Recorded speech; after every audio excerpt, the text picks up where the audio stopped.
Hey guys, welcome back. This is still Fever here, and today we are back with another Fun with Food Trains kind of video. And so this was an idea originally inspired by a Sam's Train video that'll be up in the iCard. And so I thought I should do another one of these, or I planned on doing another one of these, closer to Halloween as it's getting now. And since the last one I did was around I believe around the 4th of July, I found it's fitting now that in that previous video we had 4th of July M&Ms, and now we have whatever the Halloween M&Ms here on this bar train here. So we're going to be running two trains today, as you can tell. And so I've chosen to run some of the locomotives I've run, or cars I've ran in the past, but then some of them are just sitting in the sidings. You can see behind, move it over, there's the Union Pacific Fruit Express car. So tried to mix it up quite a bit here, and so let's just start with the inner line, pointing out what's here. And the inner line's quite a bit heavier than the outer line.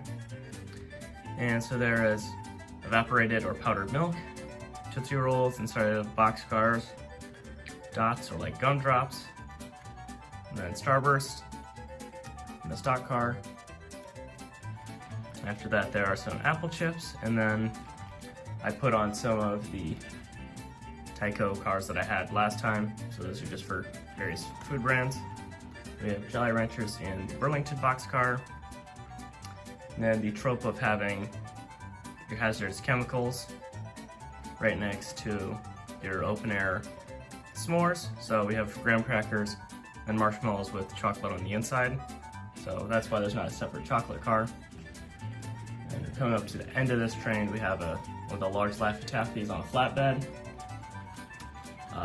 some sort of ale or alcohol, and then some other kinds of gumdrops or energy gummies, and then there's just the caboose at the end here. And so that is all there is for the inner line. And so then starting with the outer line here, we have a, not granola bar, but kind of cereal bar almost thing. Then we have a conversion car that leads us onto our applesauce on the flatbed.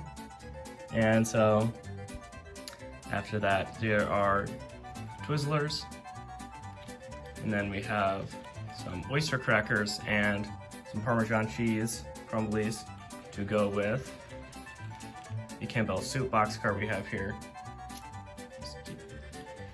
And then our last two cars, which are Gerber's and Swift refrigerated stuff, and then we have the caboose here. And so we have the soup stuff on this train because we're going to have, as I'll show in a few seconds, our Campbell Soup F unit pulling the outer train. And so now let's get the engines hooked on up. Alright, now I've already introduced you to the engine pulling the train on the outer line, but the train we have on the inner line is the Santa Fe U30. This one is an Anther and Blue Box engine, and this one, I think I said earlier, is a Lifelike. And so let's try to back up the inner line first. Let's see how successfully that goes. Don't know if it'll couple up first shot. You guys probably have a better angle than I do. Yeah. Try again. No, if this doesn't work, I'll just do it by hand. Ah, there we go. Okay.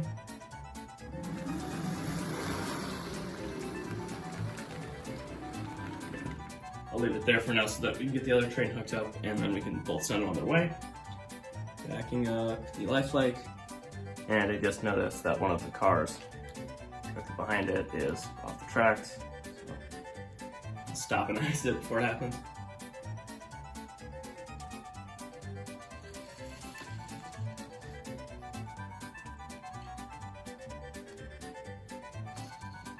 There you go, it's coupled up. All right, let's send off the Campbell Soup engine, or it'll cut out. There you go. And then we'll try to send off Santa Fe engine.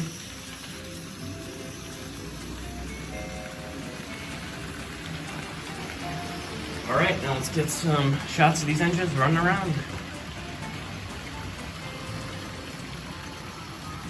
I do have to say, I think these engines are at their maximum of what they can reasonably pull.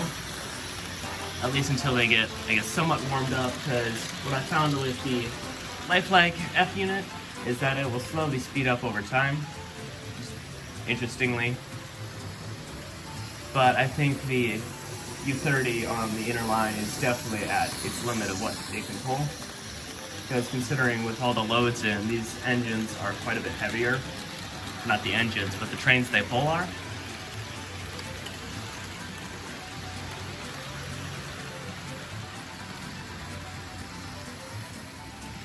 Alright, I think the applesauce from what I tried earlier does actually fit past here without hitting the cliff itself, but I believe it actually does hit the wall on the side.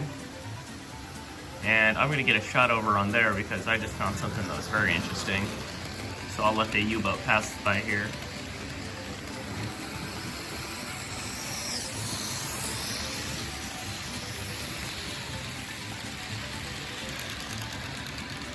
Alright, now the thing I said was interesting is I'll get a better shot of the applesauce hitting the wall here in a second, but it was just how the applesauce rocked around the curve just right in front of us here, and as I saw the camera pointed towards the cliff, I saw it shake a lot more than it just did now, and that was a little concerning to what I just saw.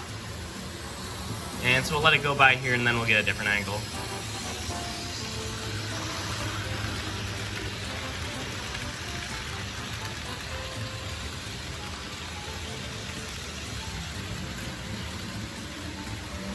Alright, now I got us a better angle of the applesauce hitting the wall. And it's not terribly aggressive or anything in that way. And I think I actually did have to lower the speed of the Campbell's engine a little bit because it did derail the maintenance car on board.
Alright, now let's do this last final shot, and then I'll try to see if I can stop the engines in shot.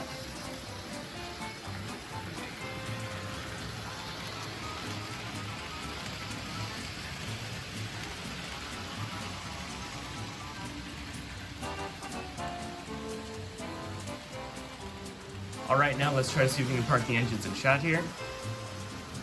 And first one coming in is the Santa Fe.